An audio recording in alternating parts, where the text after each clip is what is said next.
আসসালামু আলাইকুম, সবাইকে স্বাগতম আমাদের চ্যানেল। আজকের ভিডিওতে আমরা আলোচনা করব স্বপ্নে মাছ দেখলে কি হয় ইসলামে। ইসলামিক সংস্কৃতিতে স্বপ্নে বিশেষ গুরুত্ব রয়েছে এবং মাছের স্বপ্নের অনেক অর্থ হতে পারে।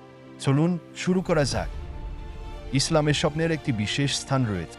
নবী মুহাম্মদ সাল্লাল্লাহু আলাইহি ওয়াসাল্লাম বলেছেন, স্বপ্ন তিন ধরনের হয়: সত্য, মিথ্যা এবং আবদাল। তাই স্বপ্নের ব্যাখ্যা করতে হলে আমাদের জানা প্রয়োজন ইসলামী শিক্ষার দিক থেকে কি বলা হয়। তাহলে স্বপ্নে মাছ দেখার বিষয়টি কি? সাধারণত মাছ দেখলে তা সুখ ও সমৃদ্ধির প্রতীক। মাছ যদি পানি থেকে উঠলে এবং সাঁতরালে তা ভালো লক্ষণ। এটি হতে পারে যে আপনার জীবনে নতুন সুযোগ আসতে চলেছে। আসুন দেখি মাছের স্বপ্নে বিভিন্ন রূপ ও তাদের ব্যাখ্যা। স্বপ্নে মাছ ধরার দৃশ্য এটি নির্দেশ করে যে আপনি কিছু গুরুত্বপূর্ণ অর্জনের পথে আছেন।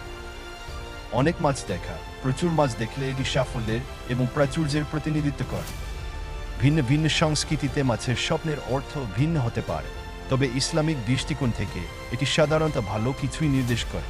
স্বপ্নের ব্যাখ্যা ব্যক্তির অবস্থা ও পরিবেশের উপর নির্ভর করে।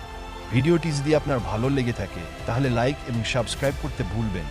নিচে কমেন্টে জানান আপনার স্বপ্নে মাছ দেখার অভিজ্ঞতা কেমন। আল্লাহ আমাদের সবার হেফাজত করুন। আসসালামু আলাইকুম।